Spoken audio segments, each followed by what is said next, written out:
Okay, morning. Michelle here in Ghana. I'm actually at Peru Junction. Um, got up this morning and started some posts to extend the coup, but the carpenter was supposed to come and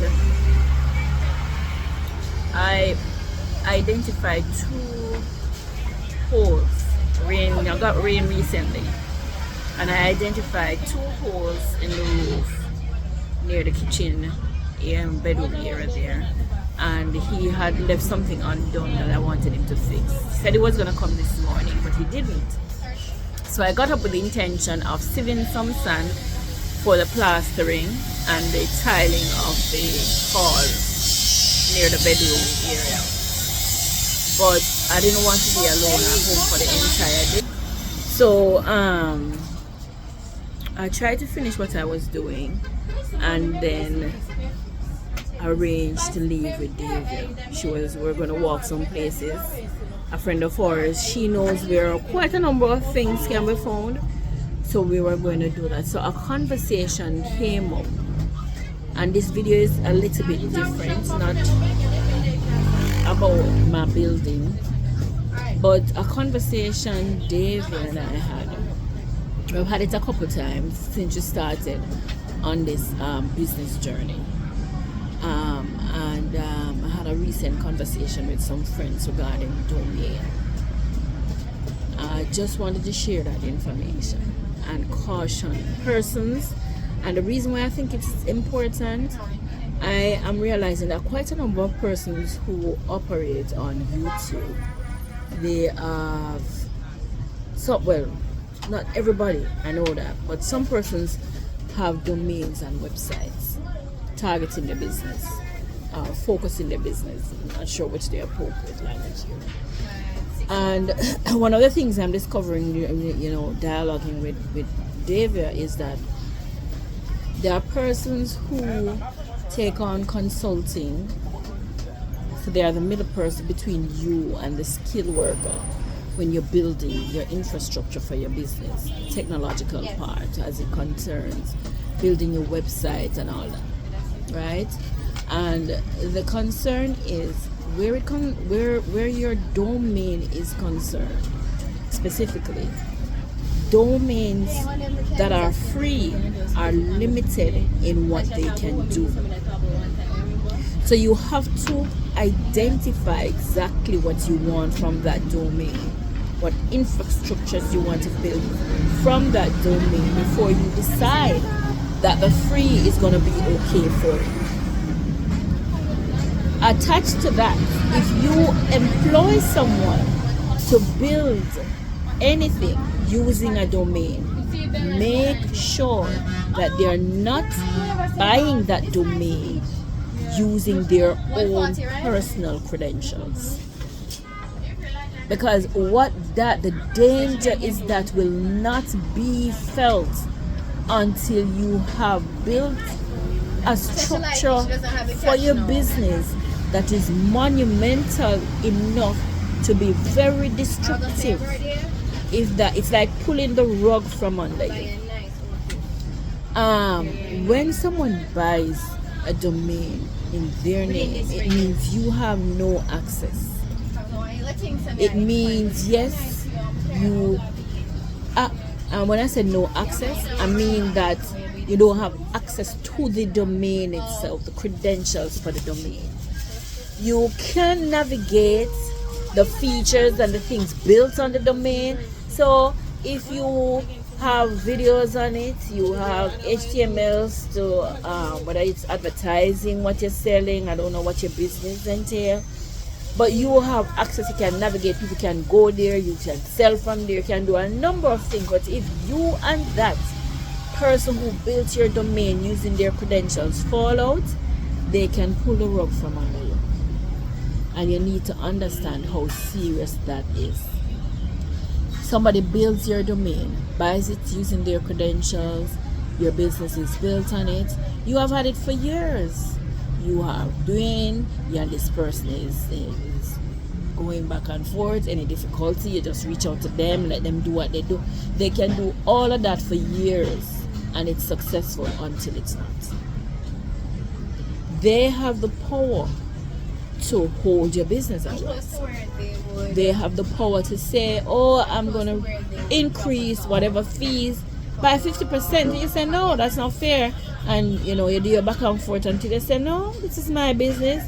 Tell them to go about their business, and they can destroy your business by simply shutting that domain down, because that domain is owned by them. You have no access to it. You can make no changes to it. It's like digging your foundation.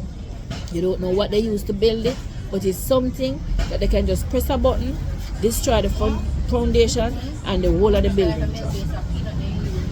So I'm hoping, I don't know all the terms, I'm not an expert, but I understand that fundamental part of what my daughter was saying. And believe you me, Davia is very detail oriented when it comes to her business. So when she talked about the concern that she's realizing that a couple of her clients have ordered persons to get domains for them, but they have not used the client's name to build the to access the domain and do whatever is needed for the domain. It means that you're building your business on someone else's domain. Davia, so if I just asked Davia a question, hence the pause, I just wanted to clarify a point. You're going to say, okay, but my domain says michellemorrison.com at whatever, right? It can say that. That is the name of the domain. Your business, the domain has your business name, your website name, whatever you call it, on it. But if you wanted to make any changes, you cannot, because the credentials to access the domain itself is not yours. Yeah, what you don't have either is a receipt. The receipt is generated by the person who used their own email to access it. What that person who is working for you, creating your domain, should be doing is using your email, your money. So all of those things automatically come to you. The receipt for the domain purchase, the credential identification, they have access to it, and you can change your password after, right? But you should not be using your name, your business name, for the domain, but their credentials to access it or purchase it. Otherwise, you can't prove that you own it. Okay, so David was just explaining a perfect example. A recent client who was in the same situation. She was taking it over to creating a website for the person, but his name was on the domain, but it was the person who got the domain, who had the receipts, not even the client's number was on it.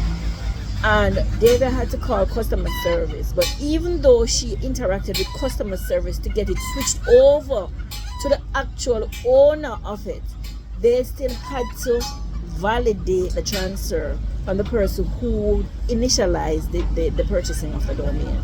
So they had to call and validate that the person was okay to have it transferred to the owner. Remember, this is the owner, he paid for it and everything.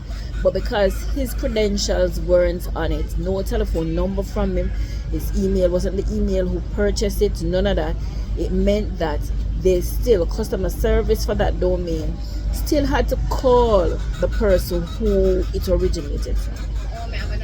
So it's possible to change, but you and that person who purchased it on your behalf using their credentials and information have to be on good terms for any kind of transfer to be done. But what that does is mess you up said it the wrong way. You will be messed up if you and that person is not on good terms. Because if they say no just to mess with you, you can't get that. You'd have to purchase it all over, start over, and that can mess up your business. And that right? was the case with Hillary. She couldn't get access, even though she spoke to the person that purchased her domain. Hold on. Okay, David explained another example, another client. This one, she was in contact with the person who purchased it. She couldn't do anything about it, but because that person's credential probably is tied to other things, he did not want to release the credentials. So she had to purchase everything. She had to start from scratch, get a new domain and everything. So I'm saying that, and this now is just relevant for persons who have extensive businesses on the internet and have a website, or you're thinking of going that way. Be careful how you allow persons to do that. Ensure that they are purchasing using your credentials so that you have access if you want to shut it down, if you want to change it, if you want to get a developer to do other things to it and the developer needs it, that information, you have to ensure that you have that kind of access. I hope you guys understand. For any kind of other detailed information, I would have to have you guys talk to Davia. I'm running across the street now because the person we are traveling with today is ready for us. So I'll see you in another video. It's long enough anyway. And anything interesting I see, I'll let you know. You notice my hair, right? Carissa bleached it yesterday. So we have a different look. And she has a different look. This is Carissa is here. And she loves it.